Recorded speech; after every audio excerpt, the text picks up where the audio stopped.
नमस्कार दोस्तों, मैं सरोज पांडे। विवाह, प्रेम, दोस्ती किताबों में छपते हैं चाहत के किस्से, हकीकत की दुनिया में चाहत नहीं है। आज मेरे वैवाहिक जीवन के 21 वर्ष पूरे हुए। आज ही के दिन 9 मार्च 2003 को मेरा विवाह हुआ था।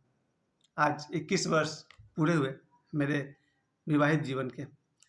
ये जीवन मेरे लिए बहुत सफल नहीं रहा, सौभाग्यपूर्ण नहीं रहा। कुछ दिया और फिर उसके बाद पर्दा गिर गया।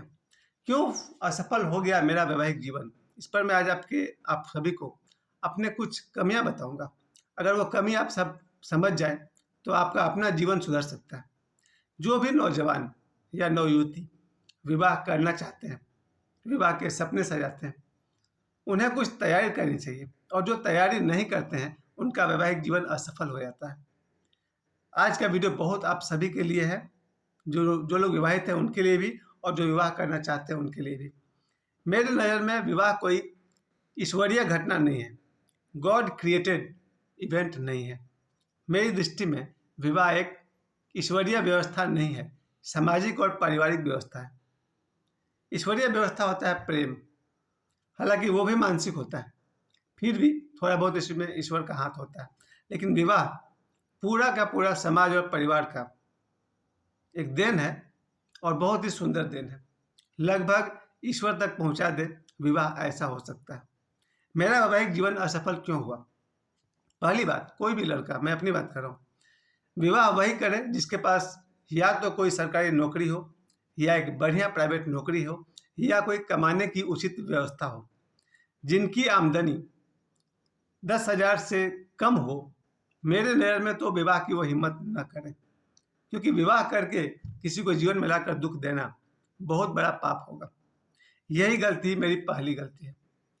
जिनकी भी आर्थिक स्थिति मजबूत नहीं है, कृपया वो विवाह को थोड़ा टालते जाएं। पहले पैसे के मामले में मजबूत बनिए, उसके बाद विवाह कीजिए। मेरे साथ क्या हुआ, मैं 2003 के आसपास में जब मेरा विवाह हुआ, उस समय मेरा कोई इनकम रेगुलर नहीं था। 2003 में मेरा विवाह हुआ, 2004 में मेरा बेटा आया। फिर उस समय मैं एक स्कूल टीचर था, 2004 की बात कर रहा हूँ। अब स्कूल टीचर जिसको उसमें 900 रुपये मिलते थे, और ट्यूशन पढ़ा करके 2-3 हज़ार रुपये, 2-3 हज़ार रुपये में कोई आदमी पति पत्नी और एक बेटा को चलाएगा, वो क्या सुखी होगा? विवाह एक जिम्मेवारी है, उत्तरदायित्व है। अगर आप अपनी पत्नी और बच्चों को सुखी नहीं रख सकते हैं, तो वैसे व्यक्ति को विवाह करने का अभी कोई अधिकार नहीं है। पहले कमाना चाहिए। फिर 2008 में मेरी बेटी भी आ गई, अब हम लोग हो गए 4। अभी भी वही गलती चल रही थी कि पैसे का जो लेवल था, आर्थिक स्तर बहुत अच्छा नहीं था। हम लोग 4 लोग थे, पति पत्नी और मेरा बेटा और बेटी। पैसे की कमी की वजह से वैवाहिक संबंध खराब होता चला गया, क्योंकि मैं जो भी कमाता था शायद 4,000 के आसपास, वो भी कम पाया था, और मुझसे इससे ज़्यादा नहीं हो पाया उस समय तक। फिर किस्मत की क्या मर्जी हुई कि 2016 में मेरी पत्नी इस दुनिया से चली गई। जिस समय वो यहाँ से गई, इस दुनिया से गई, मुझे छोड़कर गई, उस समय मैं 43 ईयर्स का था, 43 साल का था, और वो 37 साल की थी, 37 ईयर्स की थी। उनके जाने के बाद से मैं अचानक ही अकेला हो गया। ऐसी उम्र पर था जहाँ से न दूसरा विवाह कर सकता था और न अकेला रह सकता था। मानसिक स्थिति अच्छी नहीं थी मेरी। खैर, मुझे सहारा दिया मेरे बच्चों ने, मेरा बेटा और मेरी बेटी। इन दोनों ने मुझे ऐसा संभाला कि आज 8 वर्ष बीत गए हैं। अब मैं 52 ईयर्स का हूँ, 51 तो मैंने हाल में पार किया। अब मैं 52 वर्ष का हो चुका हूँ, और यहाँ तक मेरा बहुत कोई साथ दिया तो मेरा बेटा और मेरी बेटी। वो पत्नी का ही देन है, मेरे विवाह का ही देन है कि ये 2 बच्चे मेरे पास हैं। आप सभी ध्यान देंगे, वैवाहिक जीवन में पहली बात कि हो सके तो आर्थिक मजबूती रखें। अगर आर्थिक मजबूती में कोई कमी आती है, तो अपना आपसी व्यवहार और प्रेम को मजबूत रखें। वो आपके अपने हाथ में है। कोई भी पति कितना भी गरीब हो, पत्नी से अच्छा व्यवहार तो कर सकता है ना, उसका ध्यान रखिएगा। मेरे 13 वर्ष के वैवाहिक जीवन में कई बार झगड़े हुए, शायद सैकड़ों बार। लेकिन अच्छी बात यह थी कि पीछे गुरुदेव थे, ओशो जैसे गुरु खड़े थे। हम लोग के पति पत्नी के बीच आज झगड़ा तो कल प्रेम, ऐसे करके जीवन चलता रहा। खैर, बहुत सुखद स्थिति तो इसको नहीं कहूँगा। आर्थिक की बात, जैसे मैंने पहली बात बताई कि आप सभी का आर्थिक स्थिति मजबूत होना चाहिए। दूसरा, व्यवहार। अगर एक पति गरीबी में भी अपनी पत्नी से अच्छा व्यवहार कर सका, इससे बड़ा कोई उत्तम कोई बात नहीं है। या कोई पत्नी अपने पति के गरीबी के दिनों में भी उसका साथ दे सकी, तो इससे बड़े सौभाग्य की बात कुछ नहीं है। कल महाशिवरात्रि पर्व था। इस महाशिवरात्रि पर्व में यही तो हमें सीखना था। भगवान शिव कोई बहुत अमीर भगवान तो नहीं थे। एक दृश्य हमने देखा था, देवों के देव महादेव सीरियल में एक लाइन था, जहाँ महादेव विवाह करने जाते हैं, अचानक उस कमरे से गायब हो जाते हैं। सब पूछते हैं कहाँ गए, तो महादेव आते हैं और कहते हैं माँ पार्वती को कि मैं तुम्हारे लिए आभूषण लाने गया था, क्योंकि विवाह में आभूषण की जरूरत होती है। पार्वती जी ने पूछा भगवान शिव से कि आभूषण आप लाए, कहाँ से लाए? शिव कहते हैं कि मैंने कुबेर से उधार आभूषण लिए। जरा सोचिए, भगवान शिव विवाह करने चले हैं और उधार के आभूषण से, कैसे चलेगा ये प्रेम? जो व्यक्ति अपना विवाह का एक्सपेंस भी उधार से चला रहा हो, भगवान शिव का विवाह होता है कुबेर के दिए गए उधार के आभूषण से, वैसा व्यक्ति आज 2024 में चाहेगा कि हम उधार लेकर के विवाह कर लें, नहीं चलेगा। भगवान शिव और माँ पार्वती की बात कुछ और है। उनके लिए प्रेम सब कुछ है। भगवान शिव ने पार्वती को जितना प्रेम किया होगा, वैसा प्रेम धरती पर शायद कोई कर पाए। यही कारण है कि आज हर नौजवान जो सनातनी है, जो समझते हैं, वो हमेशा सोचते हैं पत्नी हो तो पार्वती जैसी। और जितनी भी लड़कियां हैं, मुझे कल लगा कि लड़कियों का फेवरेट भगवान कृष्ण है या नहीं, भगवान शिव जरूर है। क्योंकि मेरे देखे जितनी लड़कियों को मैं बचपन से जानता हूँ, सभी भोले बाबा को पसंद करती है, कोई महादेव की दीवानी है, शिव को पसंद करती हैं। सभी लड़कियां चाहती हैं कि उनका पति शिव जैसा हो।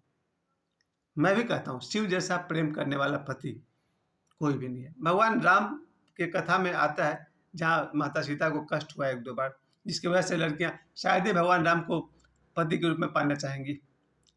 भगवान कृष्ण को पति के रूप में चाहना बहुत मुश्किल है, क्योंकि उनके एक नहीं अनेक पत्नी वाले हैं। रुक्मिणी है, सत्यभामा है, जामवंती है, राधा है, और जाने कितने सारे अकाउंट्स हैं। इसलिए कोई भी भारतीय लड़की कृष्ण को पति के रूप में तो शायद मेरे हिसाब से पसंद नहीं करती होगी। भगवान राम को भी नहीं, क्योंकि राम कहीं कहीं इतना कठोर हो जाते हैं माता सीता के प्रति कि कोई भी लड़की नहीं सोच सकती है कि भगवान हमको राम जैसे पति दे। कोई भी लड़की नहीं चाहेगी कि भगवान उसको कृष्ण जैसा पति दे, जो आज उसके साथ और कल किसी और के साथ भी हो सकता है। यही खतरा है भगवान कृष्ण में। लेकिन भगवान शिव हिमालय कैलाश की तरह अटल, कैलाश पर उनका निवास है, यानी कि वो स्वयं ही कैलाश की तरह अटल है।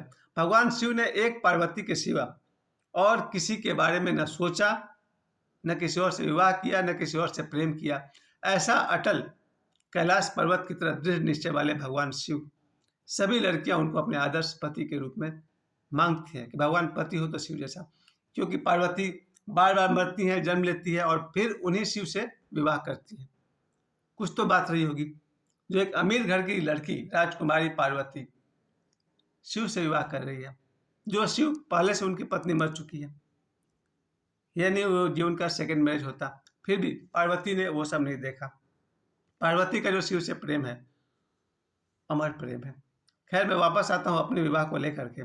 तो मैंने पहली बात कही कि आर्थिक स्थिति मजबूत होनी चाहिए। दूसरी बात मैंने कही आपका व्यवहार अच्छा होना चाहिए। और तीसरी और अंतिम बात, मैं भाग्य की बात करूँगा। अगर भाग्य आपका ठीक है तो सब कुछ ठीक है। यहाँ मैं कर्म को नहीं ला सकता हूँ, क्योंकि कर्म ही भाग्य है, ये बात तो पूरा सच है। पहले से जो हम कर्म करते हैं वही हमारा भाग्य बनकर हमारे सामने आता है। लेकिन अगर भाग्य ही कमजोर है तो कोई क्या कर सकता है। अगर किस्मत में विवाह का सुख नहीं था तो नहीं था। इस मामले में मैं अपने आप को अनलकी मानता हूँ। As a married person I am unlucky one. एक वैवाहिक व्यक्ति के रूप में, विवाहित व्यक्ति के रूप में मेरा जीवन असफल रहा है। दूसरा पहलू था प्रेम। बचपन से लेकर अब तक कई बार प्रेम हुआ। भले लोग को एक ही बार होता है, मेरे से आदमी को 100 बार हुआ और 100 बार टूटा, क्योंकि मैं प्रेम के मामले में भी असफल रहा हूँ। और तीसरी बात है दोस्ती। दोस्ती के मामले में भी मैं कोई खास लकी आदमी नहीं हूँ। बचपन से आज तक मैं दोस्ती के मामले में भी अपने आप को अभागा ही मानता हूँ। तो मेरे जीवन में न विवाह का सुख है, न प्रेम का सुख है और न दोस्ती का सुख है। एक सुख ज़रूर मेरे पास है, वो है जीवन है तो सब हो जाएगा, आशा। ईश्वर ने हमें जीवन दिया है, इस जीवन में सब कुछ संभव है। आप सभी को, मुझे समय देने के लिए आप सभी को बहुत-बहुत धन्यवाद। और मैं फिर से कहूँगा, मेरे वैवाहिक जीवन के 21 वर्ष पूरे हुए, प्रेम, विवाह, दोस्ती ये मेरे भाग्य में नहीं, लेकिन आप सबके भाग्य में ढेर सारा प्रेम हो, सुखी वैवाहिक जीवन हो और आपके हज़ारों दोस्त हों। सुखी रहिए। आप सभी को बहुत-बहुत शुभकामनाएँ। मुझे समय देने के लिए आप सभी को बहुत-बहुत धन्यवाद।